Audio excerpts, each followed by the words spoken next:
త్రిదశ rice అన్నింటికి దగ్గరగా మీ మనసుకి మరింత దగ్గరగా త్రిదశ రైస్ వేర్ లైఫ్ షైన్స్. తండ్రి వారసత్వం తీసుకుని రాజకీయాల్లోకి వచ్చిన ఆ ఎంపీ ఎన్నికలు జరిగి 15 నెలలు గడిచినా నియోజకవర్గంలో కనిపించకుండా పోయారనే చర్చ నడుస్తుందట. ఎన్నికల్లో ఇచ్చిన హామీలు గాలికి వదిలేసి ఏదో చేస్తాడనుకుంటే ఏం చేయటం లేదట ఆ ఎంపీ. పార్లమెంటులో ఉన్న 7 నియోజకవర్గాల్లో ఎక్కడా కూడా ఆయన కనిపించడం లేదనే టాక్ జోరుగా నడుస్తుందట.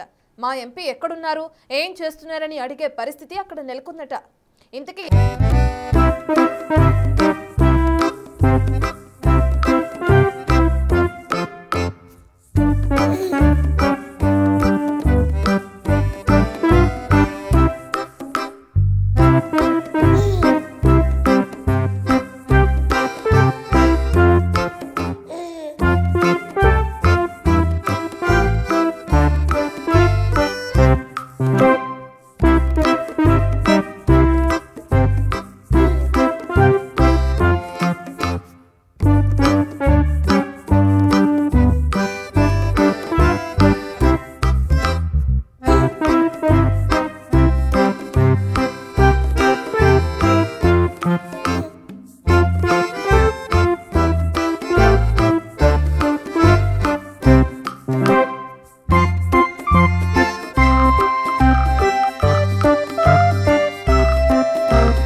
పనిచేసిన నేతలను కూడా ఇప్పుడు ఆయన కుమారుడు హరీష్ వారిని గౌరవించటం కూడా కనీసం పట్టించుకోవటం కూడా లేదట. తండ్రి బాలయోగి మీద ఉన్న అభిమానంతో ఆయనను స్థానిక నాయకులు గౌరవిస్తున్నా ఎంపీ మాత్రం కనీసం గౌరవం ఇవ్వటం లేదని బాధపడుతున్నారట స్థానిక నాయకులు. బాలయోగి స్పీకర్ గా ఉన్న సమయంలో ఆయన ఢిల్లీలో ఉన్న నియోజకవర్గంలో చిన్న విషయం జరిగితే టక్కున స్పందించేవారనేది ఆయనను దగ్గరగా చూసిన వాళ్ళు చెప్పే మాట. చిన్న కార్యకర్త ఇంట్లో ఏం జరిగినా వెళ్లి దగ్గరుండి చూసి వచ్చేవారనేది స్థానికుల నోట వినిపించే మాట. కానీ ఆయన కుమారుడైన ఎంపీ హరీష్ కనీసం పార్లమెంటు స్థాయిలో పర్యటించిన దాఖలాలేవీ లేవనేది ప్రస్తుతం స్థానికుల నోట వినిపిస్తున్న మాట.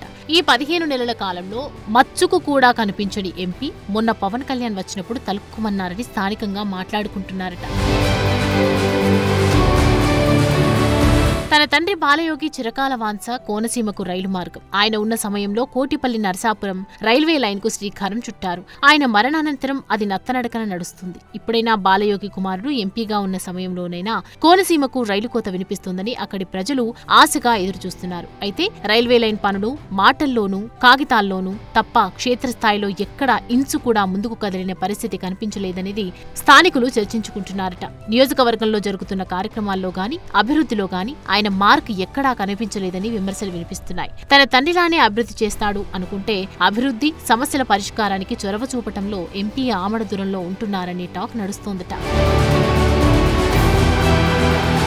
పార్లమెంటు పరిధిలోని 7 అసెంబ్లీ నియోజకవర్గాలుండగా ఒకరిద్దరి ఎమ్మెల్యేలతో తప్ప మిగతా వారితో సఖ్యతగా కూడా ఉండారనేది ఎమ్మెల్యేల సన్నిహితులు చెప్పే మాట. సన్నిహితంగా ఉన్న ఎమ్మెల్యేలు మినహా మిగిలిన నియోజకవర్గాల్లో ప్రోటోకాల్ ప్రకారం ఎంపీ ఫోటోలు కూడా వేయటం మానేశారనేది లోకల్ గా గుసగుసలు వినిపిస్తున్నాయట. తాజాగా రాజోలు నియోజకవర్గంలో కేసినపల్లి కొబ్బరి చెట్లు మూడువారిపోయి చచ్చిపోతుండటంతో రైతులు ఆవేదన వ్యక్తం చేస్తున్నారు. దీనిపై ప్రభుత్వమే స్పందించి మంత్రులు ఉన్నతాధికారులు పర్యటించి స్థానిక రైతులతో సమస్య గురించి వివరాలు తీసుకున్నారు. ఎంపీ మాత్రం అటువైపు కన్నెత్తి కూడా చూడలేదట. దీంతో కొబ్బరి రైతులు ఆగ్రహం వ్యక్తం చేస్తున్నారట. స్వయంగా డిప్యూటీ సీఎం కూడా సమస్యను నేరుగా తెలుసుకునేందుకు కేసినపల్లికి వెళ్లారు. డిప్యూటీ సీఎం పర్యటనకు వచ్చిన సందర్భంలో కనిపించిన ఎంపీ అంతకు ముందు ఏనాడు తమ సమస్య గురించి తెలుసుకునే ప్రయత్నం చేయలేదని రైతులు కూడా మదనపడుతున్నారట. తండ్రి స్థాయిలో కోనసీమ అభివృద్ధి చేస్తారని ఆశించిన ప్రజలు ఇప్పుడు ఆ ఎంపీ ఎక్కడ ఉన్నారో ఏం చేస్తున్నారో కూడా తెలియక నిరాశకు గురవుతున్నారట.